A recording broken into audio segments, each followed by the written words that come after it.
shikues të respektuar, ju përshëndesim nga Kosova.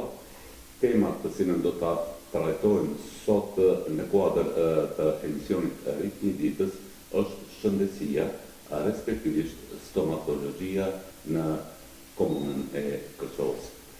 Do të bisedojmë me zotin Shaban Selimi, specialist i kirurgjisë stomatologjike.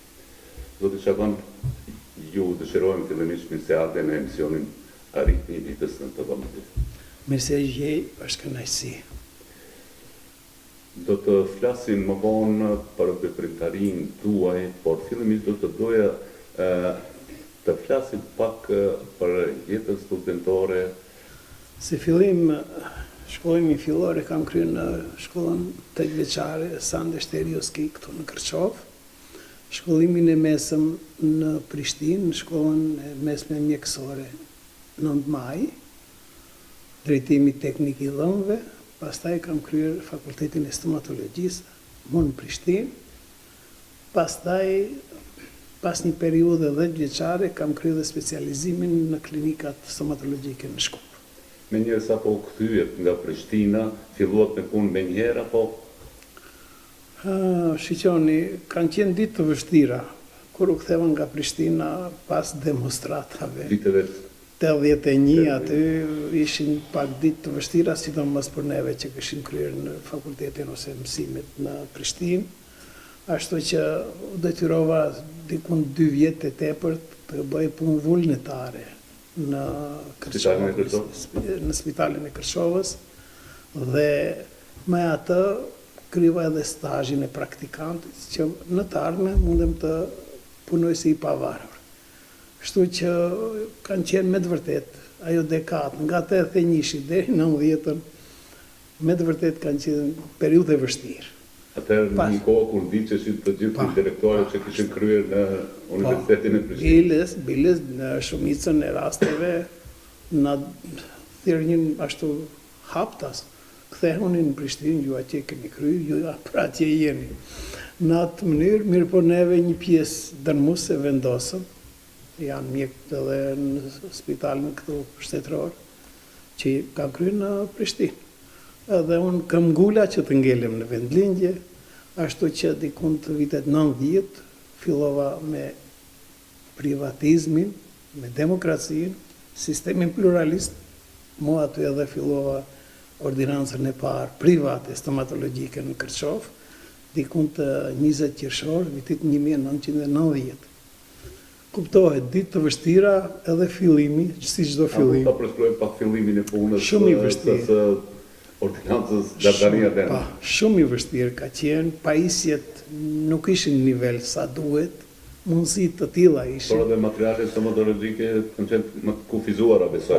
Patjetër, edhe mundësia edhe për materiale, edhe në pajisje, mirë po me vullnet mirë, me guxim, me punë të palodhur, ja arritëm gradualisht që të arrijmë në atë shkallën dikund mesatare apo të afrohemi në shkallën me trendet evropiane, të them.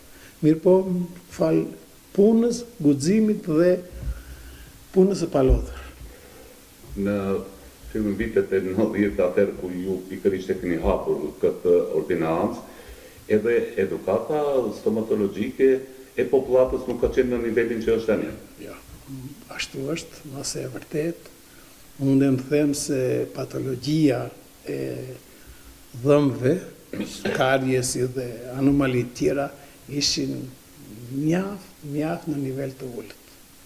Mundem thjesht të them që një pacient kur i bën kontrol, mundesh të shiqosh dhe të dhëmbë të prishur dhe të tjerë me radiksat, rrënjë të ngelura, dhe me thënë me një edukat mjaft të ulët. Kështu që fal punës, jo vetëm timin, po edhe kolegët mi, edhe shokve, miqve, dashamirve, neve arritëm që sot. Sa të mësuar keni tani për moment? Tani rreth 12 janë, jemi 3 mjek të praksës përgjithshme, apo stomatologjisë përgjithshme, 3 specialist, edhe kemi 3 teknik, laborator teknikës, edhe 2 higienistë. Kështu që është një ekip që me të vërtet ka vullnet, punon me dëshirë, me vullnet të mirë, ka edhe cilësi. Jeni të një të plësoni dhe me thonë nevojat e klientëve tuaj. Pa tjetër, në krahasim me vitet 90 dhe tani mundem të them që jemi dikun në trendet evropiane. Ajo që aplikohet në Europë, aplikohet edhe te neve. Duke Shaban, ju ishët ambulanta e parë, do më të stomatologjike në Kërçovë, dhe të parët filluat me implantimin e dhëmbëve, një proces që për kohën. Ashtu është e vërtet, si fillim, gjithë mendojmë se ajo implantologjia si degi stomatologjisë, akoma është në hapat e parë. Ashtu që mendojmë se një kohë të ardhme ndoshta, mirë po erdhi ajo ditë edhe në Kërçovë, sidomos me kryerjen e specializimit, kirurgjisë orale në Shkup, edhe disa kongrese, simpoziume që i kam përcjellë qoftë në Ankara, në Istanbul, Sofje, Vjen, edhe gjetë kështu që arritëm edhe në Kërçovë, diku në vitet 98-99, të bëjmë implantimet e para, dhe më thamë mbjellje e dhëmbëve. Ashtu që prej atëhere vazhdojmë kryesisht. Si u prit në fillim risia që ju u ofruat pacientë mbjelljen e dhëmbëve? Ishte shumë vështirë për arsye se një numër i pacientëve kishin frikë. Sikur frikoshin, hezitonin që të marrin atë hap. Mirë po me kohë pastaj u adaptuan edhe ato, kështu që tani ka ardhur koha që më lehtë bëhet një implantim i një dhëmbi se sa një nxjerrje të një dhëmbi të komplikuar apo ndonjë intervenim tjetër kirurgjik që është me të vërtetë i rrezikshëm. Kështu që tani ka ardhur koha që shumë lehtë për ato që kanë rutinë, që kanë eksperiencë. Kështu që pacientët tani çdo i treti apo i pesti është me implante edhe nuk hezitojnë më të thonë këtë ato. Një dhëmbë edhe ato kërkon ta bëjmë implant. Është kënaqësi, është me të vërtetë shumë mirë kur e arrin atë sukses, se pacienti është me të vërtetë i hendikepuar. Është pa dhëmbë, sidomos në pjesën e përparme, që nuk mundet të foli, të flasi disa germa, kështu që kur e arri ato është me të vërtetë një kënaqësi e madhe. Të flasim pak për stomatologjinë për fëmijë, për shërbimin që ju ofroni pacientëve për shëndetin e gojës, pra për fëmijët e moshës së vogël.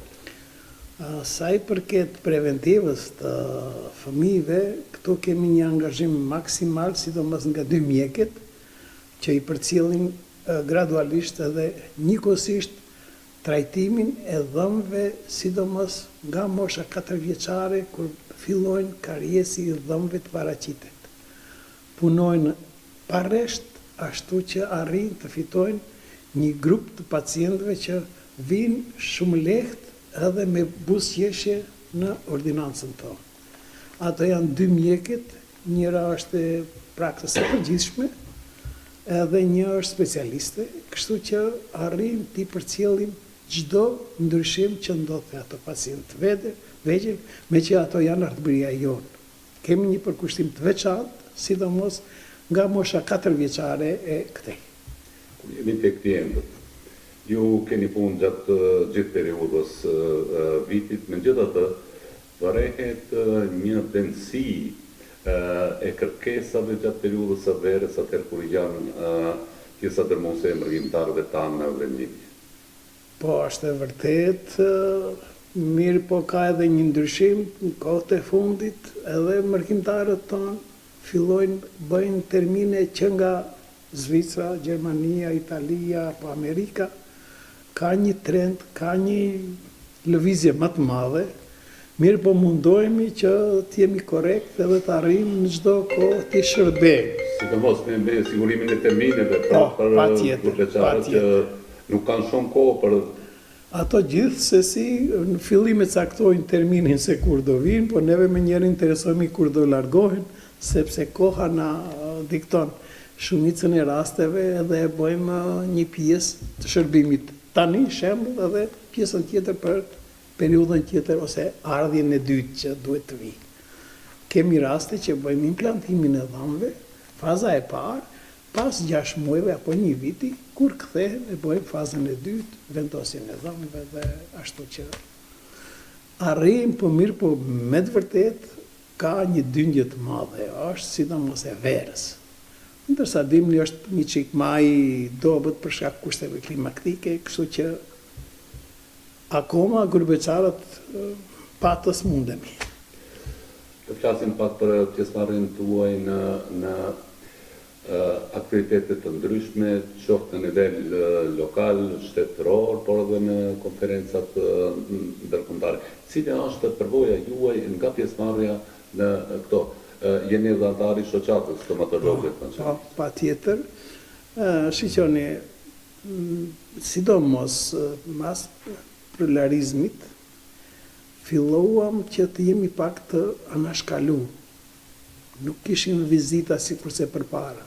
Mirë po tani janë kushtet nëpërmjet shoqatave, ku mbajnë simpoziume të ndryshme, qoftë brenda Maqedonisë apo jashtë vendit, kongrese të ndryshme, edhe jemi mundu që të arrijmë suksesin më të madh, bilet jemi edhe në vizitat të përhershme, ku mbajnë, sepse aty fillojmë risi të ndryshme, qoftë në pajisje, qoftë në teknologji, qoftë edhe në punën e përditshme, kështu që vetëm një rrugë dalje apo dritare për neve ka qenë simpoziumet edhe kongreset e ndryshme, qoftë ballkanike, qoftë europiane. Edhe ato do të thonë ju se përfitohet? Absolutisht, me ato neve përfitojmë edhe në shembull edhe pajisje që përdorin, qoftë në Evropë apo në Ballkan, ose teknologjinë, materialet e ndryshme që përdorin, që janë më tani risi që përdoren, neve me njëherë aludojmë, i marrim dhe neve bashkë me ato shkojmë një trend. Edhe një pyetje tjetër që ka të bëjë pikërisht me trendin. Maqedonia është në trendet zhvillimore të stomatologjisë në krahasim me vende tjera më të zhvilluara? Për fat keq neve mundohemi të jemi mirë, po unë do që të tregoj edhe një eksperiencën time, shembull një pajisje ta marrë nga Italia, që më ka ndodhur Padova, për ndërhyrje kirurgjikale, nuk kisha mundësi pse Maqedonia nuk është në Bashkimin Evropian. U detyrova të bëj pagesën nëpërmjet një shteti tjetër, konkretisht nga Austria, u bë pagesa. Pajisja iku në Vjenë, pastaj pe Vjenë e sollën këto. Këto kanë qenë pengesa të mëdhaja, sepse neve kemi pajisje të gjitha nga jashtë. Kështu që kur ka nevojë diçka, neve nuk kemi mundësi. Me njëherë fjala e parë nuk jeni mbes, nuk u takon.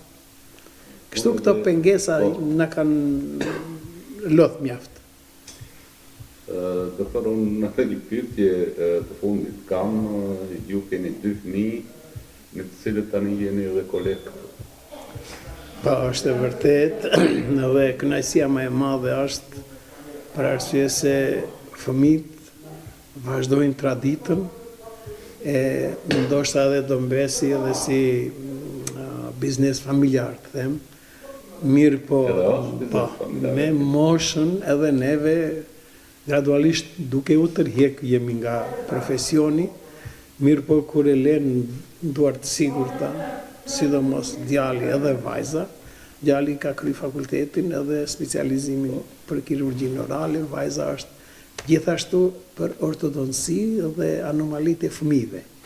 Kështu që është një kënaqësi e madhe se vazhdimsinë je rahat kur e vazhdon me duar të shëndosha. I trajtoni si fëmijë këtu në ambientet e punës apo si koleg? Si koleg, fëmijë jemi në shtëpi. Këtu jemi si koleg, edhe një fjalë, unë nuk jam kursy që nga viti 90 jam mundu tu ofroj jo vetëm fëmijëve mi.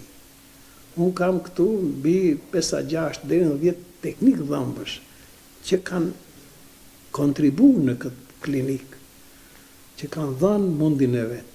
Disa janë akoma këtu, disa janë në Perëndim, disa janë në Amerikë. Një është në Amerikë, një në Gjermani, një në Zvicër, që ka dhënë kontribut të madh si teknik dhëmbësh. Pastaj, pjesa tjetër edhe mjek. Shembull Nipin, Shkëqim Selimin, Giçin, ai ka punu 7-8 vjet këtu, në klinikën tonë. Edhe të tjerë sa mjek, mos i përmes me emna, mirë po, ndoshta 10 mjek janë ashtu. Si Rabia Ibrahimi nga Kulibari që është, Musai nga Crvica, edhe shumë mjek tjerë. Kështu që unë nuk kam hezitu që djenin dhe mundësin të përcjellni të generatat. Absolutisht, unë gjithë jam kënaqësi kam pas kur kam dhënë një kontribut në atë aspekt, sepse edhe ajo mbajt mend. Se një mjek ose një koleg do ta marrë vesh, si do ta nxjerrë një dhëmbë, ose si do ndojnë ndonjë ndryshim, mirë po kur ja ofron, edhe ajo është i kënaqë, edhe ai të respekton ndryshim. Zoti Shaban, unë ju falenderoj për kohën që datë jeni së bashku me ne në emisionin Ritmi i ditës, ju uroj shëndet dhe suksese në ardhmen. Shumë i falenderit, ishte kënaqësia ime që ishit prezent këtu edhe bëm këtë intervistë. Ja pra shikues të respektuar, ishte kjo biseda me specialistin e stomatologjisë, doktor Shaban Selim, ku bëm fjalë për trendet fillimore të stomatologjisë këtu në Kërçov, shërbimit stomatologjike kështu në radhë. Unë ju falenderoj për mendjen dhe ju ftoj përsëri të na ndiqni në emisionet e radhës.